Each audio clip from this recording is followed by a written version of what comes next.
Hello dear student, so আজি আমি আলোচনা কৰিম এইচএস ফাৰ্স্ট ইয়াৰৰ এটা PYQ 2025 ত আহিছিল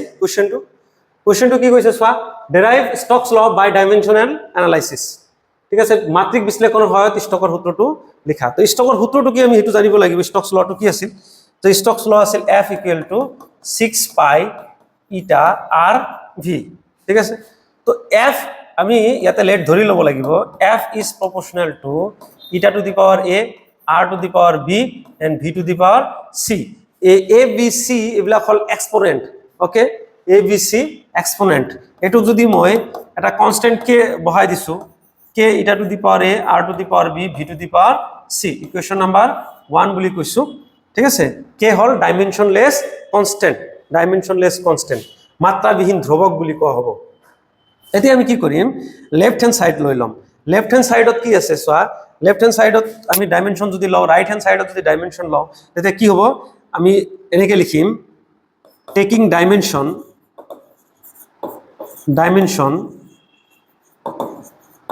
both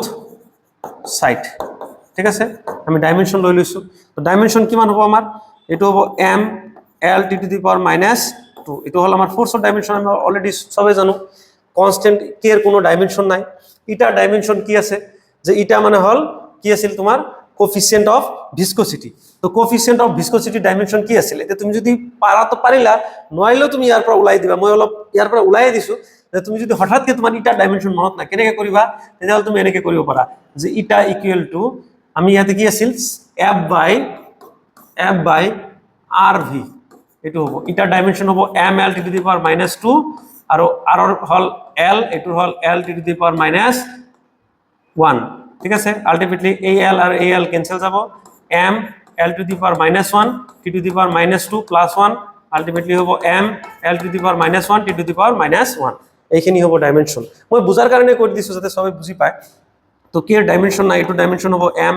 l to the power -1 t to the power -1 ইয়াৰ ওপৰত পাৱাৰ কিমান আছে a আছে r মানে হল লেন্থ এটো ডাইমেনশন কি হ'ব এটো হ'ব ওপৰত কিমান হ'ব b হ'ব ঠিক আছে আৰু এটো ভেলোসিটিৰ কাৰণে কিমান হয় l to the power -1 এটো হ'ব c এটো চোৱা m l to the power -2 next আহিব আমাৰ m কিমানটা আছে এটাই আছে m তো m লিখি দিম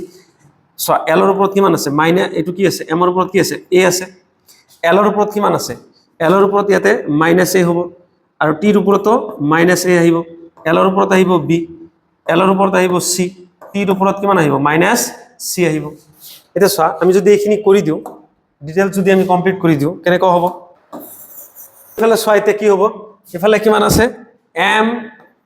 l to the power -2 আছে আৰু ইফালে কিমান আছে m to the power a আছে আৰু বেলেগ তো নাই m নাই গতিকে m to the power a লিখিম আমি l কিমান আছে l ইয়াতে এটা আছে ইয়াতে এটা আছে ইয়াতে এটা আছে তো l এর ওপৰত -a আছে l এৰ ওপৰত +b আছে আৰু +c আছে t এৰ ওপৰত কিমান আছে t এৰ ওপৰত আছে -a আৰু -c -a -c এইখিনি আছে এটা সোয়া আছে এটা কম্পেয়াৰ কৰি দিম কম্পেয়াৰিং both sides ঠিক আছে both sides কি কৰিম আমি কম্পেয়াৰ কৰিলে তো m এৰ ওপৰত 1 আছে তো a ইকুয়াল টু আমি কিমান পাম 1 পাম l এর ওপৰত কিমান আছে -a + b + c equal to কিমান আছে 1 আছে t এর ওপৰত কিমান আছে -a - c ইকুয়াল টু কিমান আছে -2 ঠিক আছে তো ইয়াতে আমি যদি পুট কৰি দিও ভ্যালু যে এর ভ্যালু হল -1 এর ভ্যালু হল 1 তো মাইনাস আছে c আছে -2 আছে তো -c ইকুয়াল টু -2 + 1 তো -c ইকুয়াল টু -1 তো c ইকুয়াল টু 1 এটা সোয়া এর মাইনাস এর ভ্যালু 1 b এর ভ্যালু কিমান হ'ব আমি না জানো c এর ভ্যালু 1 আছে আৰু ইয়াতে কিমান আছে 1 আছে এতিয়া b ইকুয়াল টু কিমান হ'ব ইয়াতে -1 + 1 ক্যান্সেল হৈ যাব তো b ইকুয়াল টু কিমান আহি যাব 1 আহি যাব তো এইখিনি হল b এর ভ্যালু এটো হল এর c এর ভ্যালু আর এটো হল কিহৰ ভ্যালু এৰ ভ্যালু এই ভ্যালুখিনি আমি যদি ইকুয়েশন 1 ত পুট কৰি দিও ঠিক আছে এই ভ্যালুখিনি আমি ইকুয়েশন 1 ত পুট কৰি দিলে ফ্রম ইকুয়েশন 1 আমি কি পাই যাম যে f ইকুয়াল টু k ইটাৰ ওপৰত কিমান আছে ইটাৰ ওপৰত 1 r এৰ ওপৰতো 1 আৰু ভিৰ ওপৰত 1 তো where k equal to আমি কি লিখিব পাৰিম k equal to লিখিব পাৰিম 6 pi eta r v